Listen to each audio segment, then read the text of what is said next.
There's a story in the Bible about how the governor of the city called all the people of the town together in a mass meeting.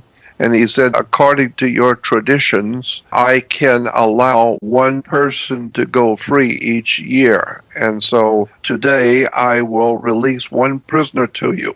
And so we have today on the left Barabbas, the known criminal all his life. And on the other hand, I have a man named Jesus who is bringing the truth and the light to the world. So which one do you want? And everyone with one voice said, give us Barabbas. Symbolically, as a metaphor, that's precisely what happens in the world. When the people of this world are confronted with a decent person doing something of intrinsic value to help the human race, to try and alert people, or you've got a criminal that everybody knows, they will always support that one. They will never support anyone doing something of legitimate spiritual and human value. Never. It never has happened. It's not happening now. It's in the scriptures. It's ancient. The world of mankind says, give us Barabbas. In other words, in any city, in any town, in any country, any family, and anywhere there are people gathered, the group think is, we don't want to hear the truth. We want to hear what we want to hear. People will always support what they want. They will not support what they don't want. I mean, if you love country music, you're not going to pay $100 to an acid rock concert. And if you love opera, you're not going to pay money for a rock and roll concert. You're not going to go and eat at a restaurant you don't like. You're not going to go to a movie you can't stand. So if you're going to listen to music, you want to listen to what you want to listen to. The one thing that history has taught us, if anything, is that generally speaking, the one thing the masses don't want and they're not interested in supporting is truth.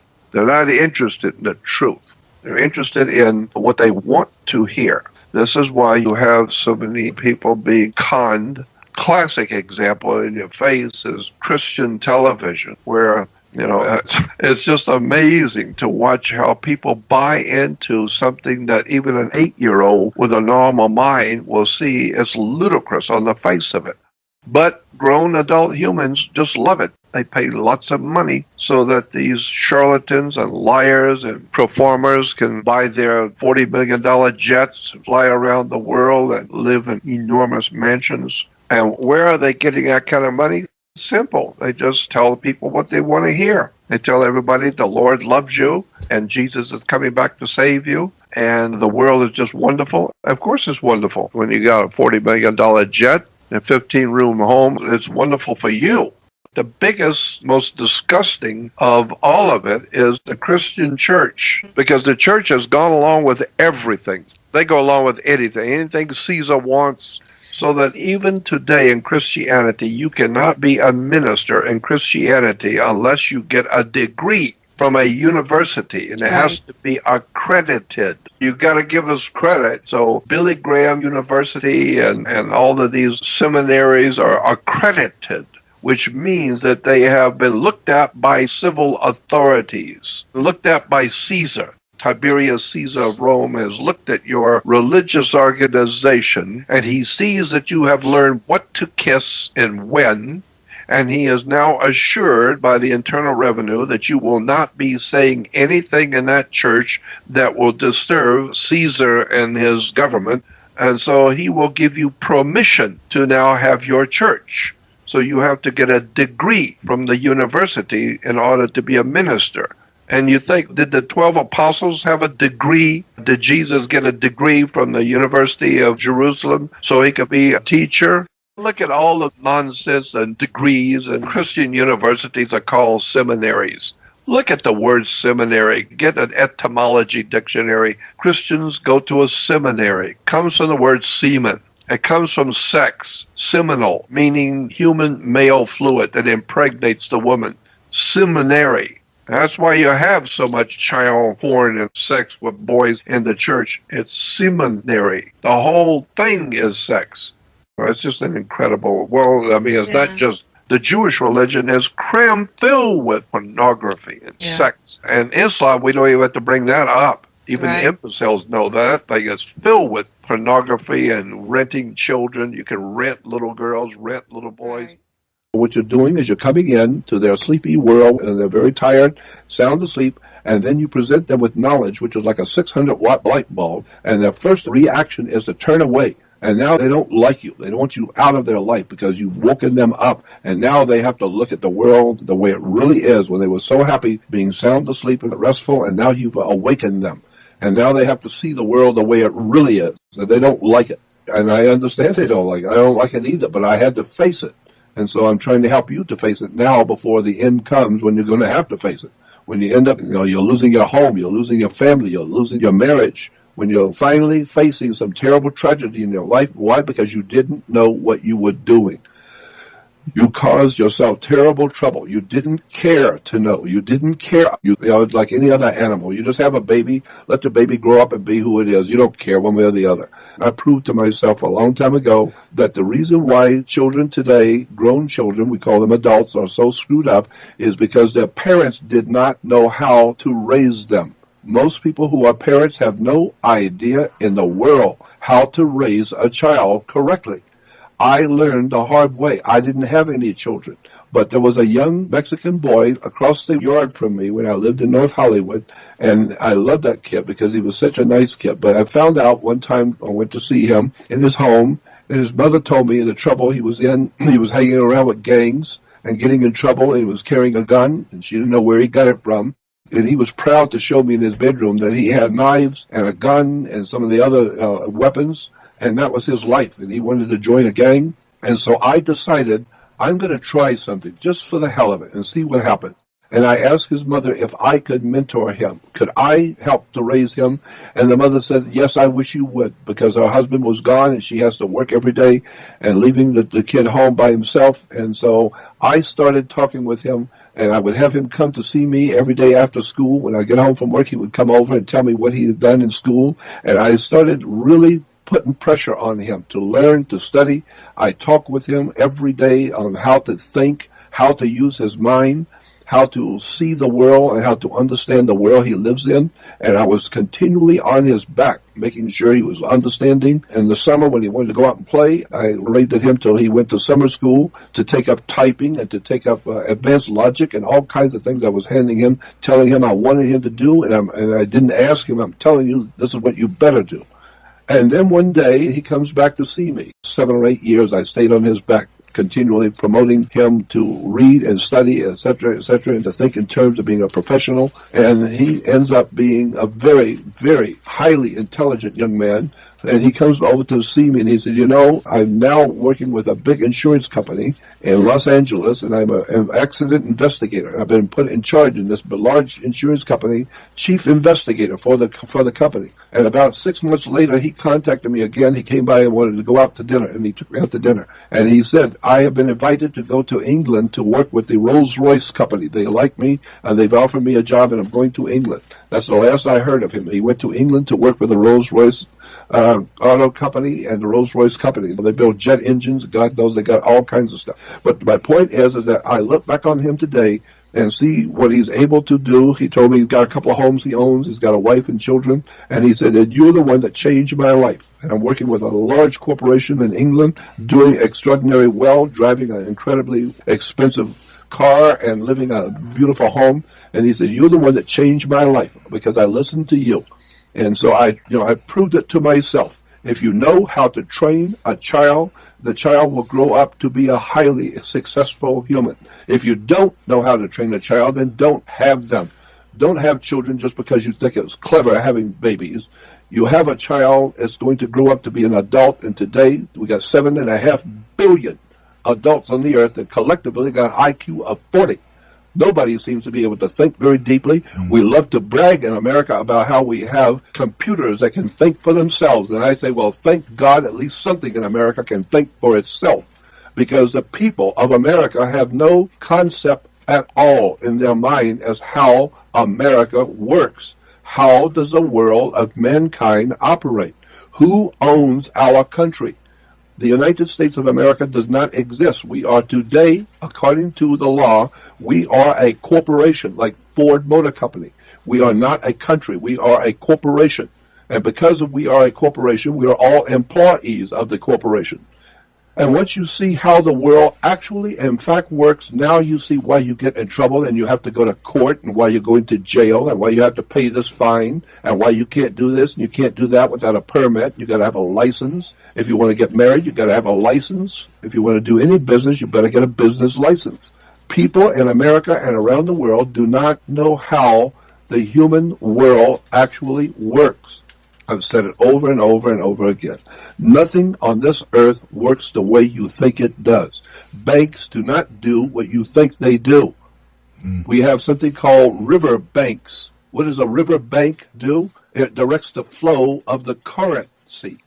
Your money is water. This is why we say money goes through your hands. Two very profound facts about life I have had to learn the hard way. One is that most people don't want to finance and support what they don't want. People will not support what they don't want. They will not buy food that they don't like. They will not buy clothes at a place they don't like. They will not buy the car they don't like. People will only finance and support in every way. They will support what they want. They will not support what they don't want. And so you're not going to go to a store and buy clothes at a place you don't like and the clothes you don't like. You're only going to pay money and support the stores that have what you want, not what you don't want. You will eat at a restaurant of things that you want to eat, not what you don't want. So the bottom line on one of the most important things I've learned is that people will always support what they want. They will not support what they don't want. And the same thing is true intellectually. People will only support what they like to hear. They don't support what they don't want to hear. And the one thing that history has taught us, if anything at all, is the one thing that people, generally speaking, don't want, and that is the truth. They don't want to hear the truth. Like the movie. You know, what are you asking for? He says, I want the truth. And the other guy says, you can't handle the truth. That's the problem. Most people in this world cannot handle the truth. They don't want to see the real truth about what's really going on, because now they're going to have to back up in their beliefs. They're going to have to see that their beliefs are all wrong, that their ideas about government are wrong, their ideas about the police, about law enforcement, that's wrong. Our governmental operations around the world is wrong. It's all full of lies and deception, criminality. We don't want to see that. People don't want to know that. They want to live their life and be happy and drink their beer and watch their ball game, but they don't want to hear the truth. Very well said, and I agree. Unfortunately, you know, we're in a time now as well where it seems like people are sinking further and further into their phones, into their technology, into their gratuitousness. That was just one point I made, that people will not support what they don't want to hear. They will support what they want to hear. So that's why you have millions of people going to big, enormous churches with tens of thousands of people going to a church. Why? Because the minister, the clergyman, is telling the people what they want to hear, not what they don't want to hear. They're not going to invite Jordan Maxwell to any church at any time ever, period, because people don't want to hear the real, legitimate, de jure, provable truth about the world you live in. That's the one point I would make. The second point I would like to make about what I have found out in the last 60 years is that you have to pay for what you get. You get what you pay for. If you want a little knowledge about something, well, then you can look a little bit. You look and do a little research and you'll find a little knowledge. But if you really, really want to know something, really, seriously want to learn and want to know something, all of that will cost you time and money. So the more you want to know about something, the more you're going to have to pay. And if you are like me and have dedicated your life to understanding all the lies and the deceptions and all of the premeditated lies and deception of the world you live in, you're going to pay a terrible price. Why? Because most people are not going to want to have anything to do with you. You are very, very dark and they want nothing to do with you. Why? Because you talk about things they don't understand and you're saying things about the world they live in they don't want to hear. They want to know that everything is just fine and everybody's happy and that they have their food in their belly and they've got their cold beer and they've got their ball games and they've got their nice life with their children and their wife and their family. They don't want to hear the real truth about the world you live in. So that's the second point I would make. First one is that most people are not going to like you. They're not going to want to support you. They're not want nothing to do with you. Why? Because you scare them. They don't want to hear the truth. They want to know everything is going to be fine. The governments around the world are run by money. Political power is money. And the people who control the money control your life. They control your government. They control your religions. They control everything about you. Why? Because it's called the golden rule. He who has the goal makes the rules. And so the world you live in is financed by very powerful people who finance your government for you. And they will decide what you will do and what you won't do. You don't decide nothing. Your government will decide it. And so that's the one point, as most people do not want to hear the truth, and they will not like you if you are pursuing the truth. You need to know that. That's why the Bible has Jesus saying it. Jesus, we're told, he comes into the world. He's curing the sick and healing the sick and raising the dead and helping people to educate themselves and protecting them from spirits and dark forces. And Jesus is doing all these wonderful things and feeding the people and helping them. And they finally end up spitting on him and nailing him to a cross and hoping he will die and let him hang out there in the sun and die. That's what you get for doing something for people to try and help them. They're not going to like you. They're not going to want to hear you. So just beware of that. People are not going to like you very much if you're telling them the truth. That's why the Apostle Paul said in the scriptures, have I become your enemy because I tell you the truth? People say, oh, I want to know the truth. Yeah, well, wait till they hear the real truth. And they're not going to want to talk to you ever again. That's the one thing you need to remember, is that you're not going to make friends by telling people the truth.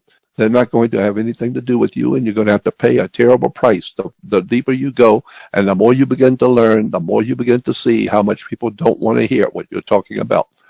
That's the way the world really is. Me, I don't care, because at 80 years old, I don't even care anymore. I just do what I do because I know what I'm talking about. I've done it for 60 years. I know what's going on in this world. I know how the governments operate. They don't do what you think they do.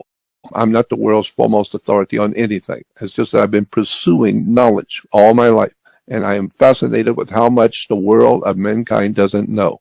What drives you? What is it that drives you day to day?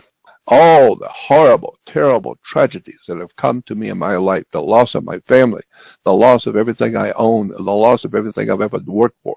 It's all been totally lost. And what keeps me going is the fact that I am fascinated with knowledge and wisdom. I have had nothing but horrible tragedies all of my life. The losing of my family, my life's work, everything I've ever worked for been stolen from me, lied about me, losing everything I own in this world. I've had to lose everything and be ridiculed and lied upon, and all kinds of tragedies I've lived with all of my life. And today at 80 years old, I live by myself in one room with nothing. Zero, nothing. And I just do what I do because I'm driven to do it. It's who I am, and that's what I do. So I put information out because I know how important it is to my fellow man, to those who want to know. And it's only for a handful of people who want to hear my kind of work. Only a few people in the world really want to know. But when I was a kid, when I was a young child, I wanted to know how things work. I wanted the truth. And I realized that adults were merely grown-up children. They were children who grew up. And so now they're big, and I'm small, and they are adults. But intellectually, in their mind, they're still children. Their bodies grew up big, but their brains didn't. They're still ignorant, ill-informed. They don't know. They don't read. They don't understand anything. And they're always complaining about something. They're always complaining about life. But they're happily, at least they have their cold beer and their ball games and their television and their alcohol and their drugs and all the other sitcoms and TV series and TV shows and all the movies and all the entertainment to keep them busy and keep them occupied so they'll be happy. And end up on drugs. They end up as alcoholics on drugs. They end up in prison, in jails, because they're out bouncing basketball and playing football and soccer ball and tennis ball and all the other ball games that children play. And they're adults, and they're acting like children. They're not looking at the world that really exists. They don't care to hear the real truth. They want to be entertained and drink their beer and watch a ball game. So unfortunately, I'm trying to educate the world to the real dark world that we live in. And doing so, I feel like I'm trying to empty the Pacific Ocean with a cup. It's incredible. I'm doing a little bit by myself, doing a little bit, while 7.5 billion people of the world have an IQ of 40. They don't know nothing. They don't read nothing. They don't explain nothing. They don't understand nothing, and they don't care about nothing. They just live their life, and some people are wealthy and some people are poor. The rich get richer and the poor get poorer. The whole world is a corrupt criminal syndicate. And the people at the top of this world are criminals, lying thugs and criminals who are promoting wars, violence, revolution, drug addiction, killing, bloodshed everywhere. And then they feed you lies and deception in your religions, in your churches, in your synagogues, nothing but lies and deception. And in between all those different religions are fighting and killing each other. Mm-hmm. Why? Because the guys at the very top of the world, they want you to fight each other. They want you to do that. They'll promote it. They promote it in movies. They'll promote lies on television so you'll get all bent out of shape about somebody that want to kill them. That's what they want. They want you to fight and kill other people. They like it because that's good business. War is a business. It's just an incredible world we live in, and I'm trying to educate people. No ancient Israel ever existed. Zero. There was no ancient Israel in history that ever existed. It's a story. That's why the Bible is called the greatest story ever told. It's just a story. It's not based on facts. It's a metaphor. It's a symbolic story. There is no real history in Christianity at all. There is very little to any history in the Old Testament at all. But there is very important stuff well hidden in the scriptures, in the Bible. Very interesting stuff is hidden there. But too many people who go to church and just listen to some preacher who doesn't know any more about the facts of life than they do, the blind is leading the blind, and they both fall into the pit. And so that's what's happening in churches today. People go to church to hear some dumb cluck who is out there mouthing and shooting his mouth off. Why? Because he makes a lot of money. You pay him a lot of money, so he doesn't have to work. So all he's got to do is entertain you, and that's what he does. He entertains people, tells them what they want to hear, and he tells you everything that you believe to be true is true.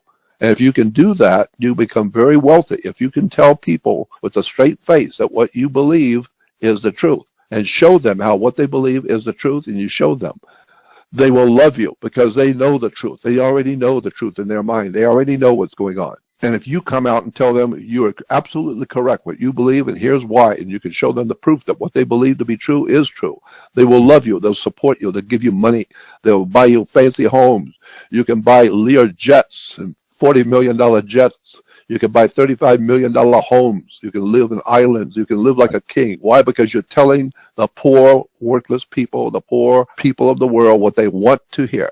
And they want to hear that the Lord Jesus is coming back to save them, and that the world is going to be a wonderful kingdom of God on the earth. It's going to be all wonderful. When you die, you'll go into heaven and see all your family, and you will go and see Jesus, etc., in heaven. And all these wonderful things you will experience when you pass away. And point of fact, you're just going in the grave. And the grave in the Hebrew language is called Sheol, Sheol. Sheol is a grave. And in the English language, Sheol is hell. So when you say that somebody went to hell, it's Sheol or grave. Therefore, all humans, dogs and animals, go into Sheol when they die. They go into a grave. That's hell. So when you tell someone to go to hell, let's just say, why don't you go die and go bury yourself? I don't want to hear from you anymore. You can go to hell. Hell is Sheol in Hebrew, is a grave. So once you understand what the words really mean and where the religions actually came from, then you begin to see how much you didn't know and how many lies you've been told. They do believe in an afterlife, but they don't believe it's heaven or hell. They know something you don't know. They know something you are not privileged to know. It's not for you to know. And the reason why is because it's ideas that you don't need to know. And so they know that there is an afterlife, but they know that it's not going to heaven with the Lord Jesus and seeing a family. They know that's not what happens. When you leave this world, something happens, and they know that it's not what you think it is. If you're a Christian and you believe one thing, or you're a Jew and you believe something else, you can believe whatever you want. They're very happy to have you believe whatever you want, as long as you stay out of their business. As long as you stay out of the business of what the people who are in power, what they do is none of your business. And they already know what they're doing, and they know when they die what's going to happen and where they're going. They already know that. You don't know. You believe. This is why Christians are referred to as believers. Because when you go to a church, they ask you, are you a believer? Yes, I'm a believer. Oh, that means you're a Christian. Why? Because you're a believer. I don't want to believe anything. I want to know. There's a big difference between believing something and knowing something. That's why the people who run this world have places like CIA, FBI. They have intelligence agencies. because they don't want to believe that you're okay, that you're all right. They don't want to believe that you are a good citizen. They want to know. They want to be able to damn well know exactly who you talked to, what you said, what you're eating, what books you're reading. The guys at the top of this world who run this planet, they don't want to believe anything about you. They want to know, period. Because they're in a position, they need to know what's going on to control the world they live in. They need to know what you're doing, who you are messing with, who you are meeting with in private. When Martin Luther King started talking in America about the differences between the blacks and the whites, the people who ran the country, the guys at the very top, they don't care. Let him talk. They give him plenty of time to talk. Yeah, let him go out and talk to the big audiences. They loved it. Let him go out and talk about the blacks and the whites. But when he started talking about, when he went to Atlanta and started talking about the haves and the have-nots, the wealthy and how they're mistreating the poor, and that the poor need to wake up and stand on their own feet and take back their sovereignty. That's what he died. He's now stepped over the line. Now he's telling the poor to stand up and do something about being raped. And now we can't have him around anymore. He's stepped over the border. As long as he talks about the blacks and the whites, we don't care. Let him talk about that.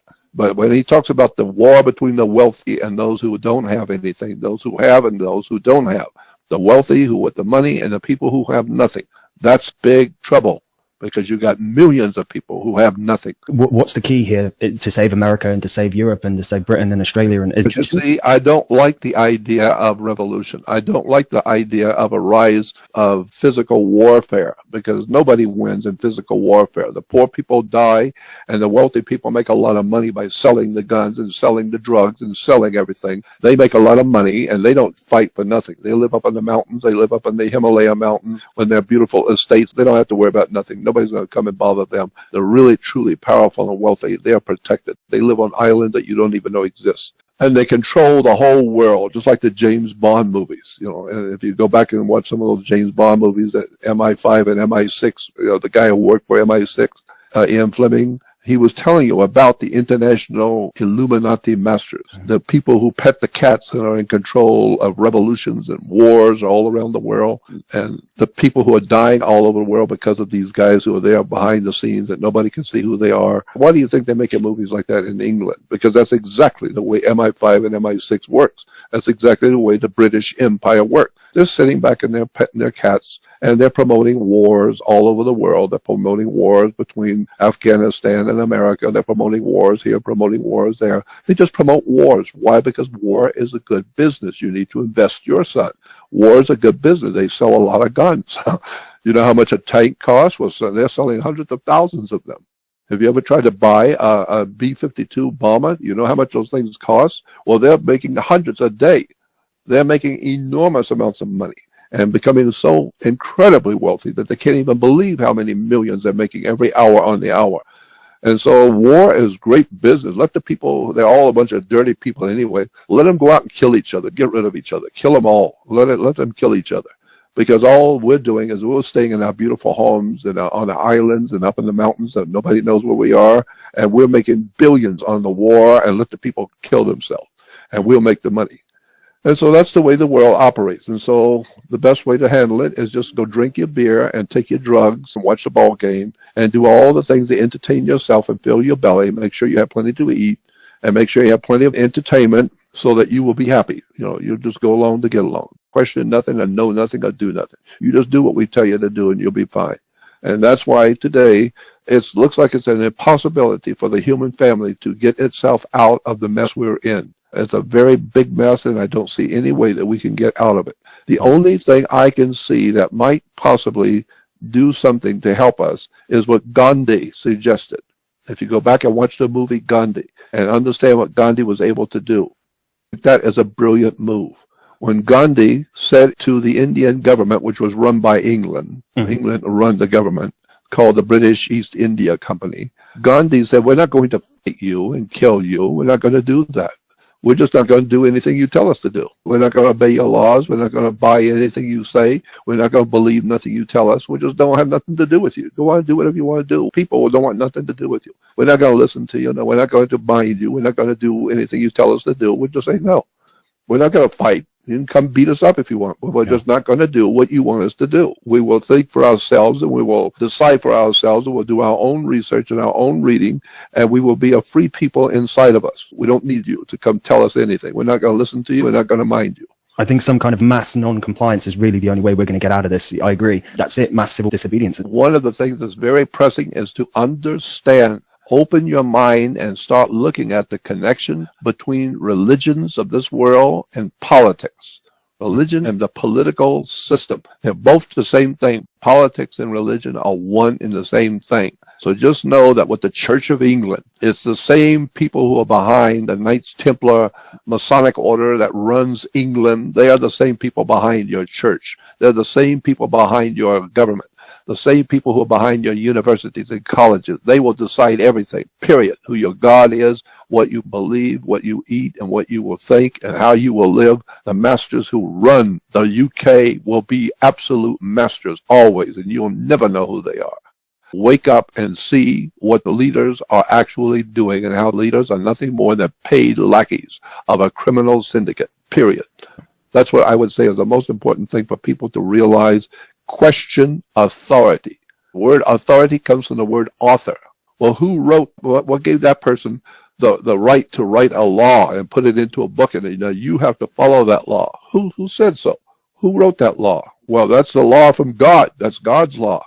And the kings in Europe will tell you they have a divine right of king. What do you mean divine right? That sounds like God has put you there. Well, God has given me a right to be king. That's why I'm a prince. That's why I'm a princess, because God has given me the right. It's a divine right of kings. What are you talking about, divine right? We're talking about the Holy Father in Rome. He decides who will be royalty in Europe and who won't. You don't think so? Wait till you get out of line and he decides to remove you, and they will kill you. If they can't remove you, they'll blow your brains out. Just as they do with American presidents. They put the American presidents in, they'll take them out just as easy. So the political leaders are there only because the Holy Father, and we call him the Pope. Remember, the Pope is a Holy Father. Why? Because he talks to God. So he is a Godfather. That's where the mafia comes in. He's the Godfather. He's the Holy Father that talks to God. And when you go, that's why all political leaders and industrial leaders around the world, all political leaders, no matter who you are, no matter what country you come from, no matter what your political beliefs are, you must go to Rome and go on your knees and kiss the Pope's ring. Go on your knees before the Holy Father who talks to God. Go before the Godfather and kiss his ring and get on your knees and smile and have pictures taken with him. So that he smiles on you, that means he will leave you alone for right now. Unless you get in his way, and then he will put out the word as the Godfather. He will put out a hit on you and you will be dead. So therefore, if you are a multi-billionaire political leader, you better go to Rome and you better bow down on your knees and kiss his ring. And while you're down there, you can kiss something else if you want, because he is the boss of all bosses, period. Subject who the Vatican really is and what's actually going on there that you don't know.